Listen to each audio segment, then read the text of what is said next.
Movie world this week is kind of buzzing. We have some casting announcements in the Henry Cavill-led Highlander show and what that means for Connor McLeod. Speaking of casting, we have some crazy new casting announcements for the Street Fighter movie that are legit, unlike the other ones that I still think are rumors. I'm talking specifically about a certain rapper has been cast to play a certain boxer in the lore of Street Fighter. It's crazy. And finally, we have a name attached to the new X-Men movie.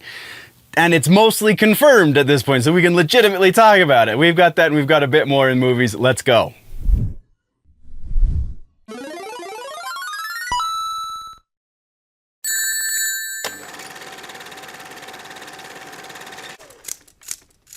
Welcome, nerds, to the Clips channel. You are about to watch the movie news for the week, at least since the last time you were here, probably. So, movie news, this is a smaller portion of a larger video. If you want to get all of the nerdy news, all of the pop culture stuff that's going on, go check out the main channel, Generally Nerdy. The name of the show you're looking for is called The Week in Nerddom, and that's where you can get everything. Or you can just stay here and specifically watch movie news. We're going to talk about upcoming movies. We're going to talk about things that are happening in the box office right now, see how they're doing, that kind of stuff, and yeah, kind of everything pertaining to movies. So let's jump into that.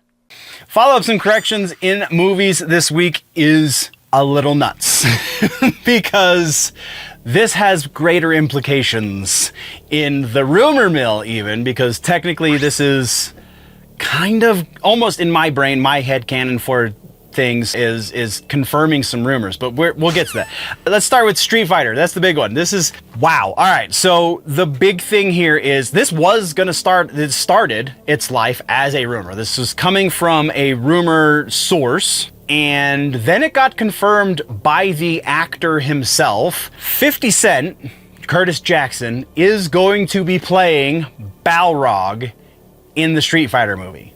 That is happening. 50 Cent has, I'm like, all right, so there is a very little bit of gray area here because he did not say explicitly that it was happening. He agreed in a comment, in a response to somebody saying how hype it would be if he did, because again, it started life as a rumor. The rumor monger posted it on X. Somebody said, oh, this would be great. And then 50 responded saying, there's something about work hard and whatever. So kind of implicit that he's confirming this. So that's why we're talking about it as hard news, because I don't know how much more explicit he needs to be to really confirm that this is happening. So that changes the game a little bit, because those rumors that are still circulating about the other casting choices, the biggest of which being Jason Momoa playing Blanca, wow, that just got a little bit more legitimate in my head. It still is technically rumor, but now I think it might actually be happening. They might be really throwing a lot of money at this project. There is one other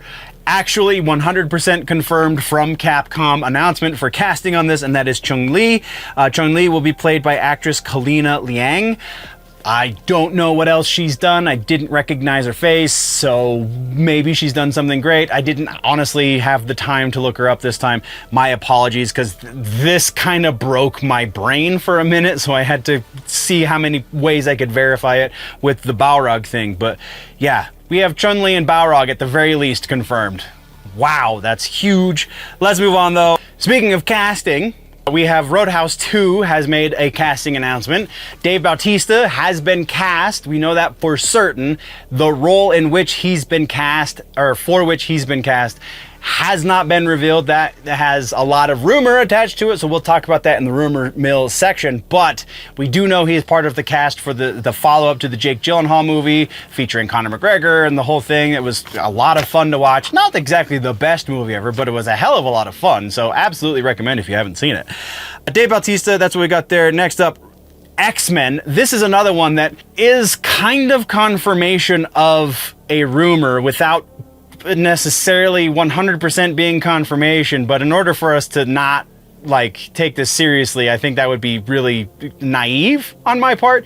So what am I talking about? Ryan Coogler the director of Black Panther and Sinners and a number of things, has apparently confirmed that Jake Schreier will be directing the MCU X-Men movie, the first MCU X-Men movie. So Schreier has done a number of things, a lot of nerdy cred there. So, but the way this happened was in a movie, somebody was asking Coogler about directing the X-Men movie. He said, oh no, I think Jake's directing that one. So again, not exactly 100% confirmation, but like, he kind of casually dropped it and probably wasn't supposed to, so we're not going to get an actual confirmation for this from Disney for a while, but I think that's a confirmation right there. So that's what we got. Let's move into Jurassic World Rebirth. This movie has not yet dropped. It drops this weekend, I'm pretty sure. It might be next weekend, but either way, very soon. And I feel like they're already losing hope that this is going to do well, because there was supposedly a very large reveal towards the middle-ish of this movie with a new dinosaur type, kind of like the last time they got desperate and they created the Spinosaurus or whatever the hell that was, the thing with the beak that didn't really exist, the giant thing that took out the T-Rex that was bigger than a T-Rex and more ferocious and blah, blah, blah. Yeah, this time they're kind of going in a similar direction. They're creating a new creature. This is a mutant dinosaur, and they're putting it on the posters. So I think at this point Disney, or is it Disney that has this one? I'm pretty sure it's Disney. It's a villain. This is the dinosaur villain. It's the mutant dinosaur. It was supposed to be a big reveal, and now they're just putting it on posters. So I think they're anticipating this not doing well, because the reviews have started to come in and they're not doing well. So there's that. Next up, let's talk about the Highlander casting. Back to the casting stuff. Highlander, Henry Cavill's Highlander, they have cast their Ramirez that is going to be played by Russell Crowe. So, I mean, like, the father figure for Connor McLeod is going to be played by the actual father for Kal-El. Like, that's kind of nuts that we have Russell Crowe being the mentor to Henry Cavill in two separate movies, so these two must really dig each other. That's kind of cool, though. I think Russell Crowe's great. I think that's really, really great choice for Ramirez, too. Ramirez originally played by Sean Connery in the original Highlander movies, so yeah, that's awesome. I love that. Next up, we have a couple of pretty interesting trailers to talk about. Let's get to the trailer section. First up is a new horror movie called Weapons. That is a horror thriller mystery thing that just looks insane. Absolutely go watch this trailer, because if you're into horror, you really should dig this. It is from the director that brought us The Barbarian. I didn't write his name down. It's in the trailer though, so you should definitely watch this trailer. Barbarian was one of the most unexpected, I think is a fair word for that horror movie, of the last 15 years. Like, that movie just kind of, the twist kind of comes out of left field in a lot of ways and really gets twisted, and I think this movie has potential to one-up that in a more cathartic way. I would say pleasing, but I don't know that pleasing is a very good word to use to describe these kind of horror movies. But August 8th is the release date for that one. Next in trailers, we have the final trailer for the Fantastic Four. The Silver Surfer looks better. Still kind of looks bad, but looks better, so there's that. Maybe by the time the actual movie releases, they'll have finished her. But this is a little bit better. We now have, it seems that at least the trailer company, the people that are making these trailers, are listening to the audience, in that the last trailer, one of the big complaints from the core fan base was Sue was the one that was doing the voiceover. And the big rumor is that Sue is going to be the leader in effect, maybe not leader by title, but in effect for this version of the Fantastic Four. She's going to be the one that dictates things that happen, whereas they're going to make Reed into sniveling wimp of a man kind of situation. Like, that's the big rumor, right? Especially amongst the more conservative kind of Comicsgate kind of outlets, right? So it seems that at the very least, the trailer company saw that and went, well, maybe we should change this a little bit, because this time the voiceover is primarily coming from Reed, from Pedro Pascal's Reed, and we seem to be getting a little bit more Galactus. There's stuff in here that, like, a lot of the complaints from the community are being addressed in this new trailer, so that's kind of cool. I don't know that it's going to make the movie any better, because the trailers are doing a little bit better job of selling the movie. emphasis on little, but still. Final trailer, go check it out, see what you think. Then we have a new one starring Channing Tatum. Totally random. The trailer starts out one way and then quickly heads in a very different direction, but it's called Roof Man is the name of this movie, starring Channing Tatum, Kirsten Dunst, and Peter Dinklage. This is definitely going to be an action comedy movie, and it's Channing Tatum, Kirsten Dunst, and Peter Dinklage in it. Like that, like it's, if nothing else, go watch the trailer and tell me that doesn't intrigue you even slightly. I mean, I know there's a contingency of people who just don't like Channing Tatum for whatever reason. He's a fine actor. Peter Dinklage, though, is a great actor, and Kirsten Dunst is Kirsten Dunst. Like, she just kind of is what she is. But yeah, it looks very funny. It looks very entertaining, maybe is even better. And then our final one is another horror movie. More thriller, I guess, is probably appropriate. Sovereign is the name of this one. It's starring Nick Offerman and Jacob Tremblay with Dennis Quaid in there as well, but he's the secondary character. This one comes out July 11th. On everything, it would seem. It's going to be on streaming, though I didn't catch where it's going to be streaming. It's also going to be in theaters on July 11th, so presumably a limited release in theaters. This is kind of sort of based on real life events. It seems that they've kind of amalgamated a bunch of...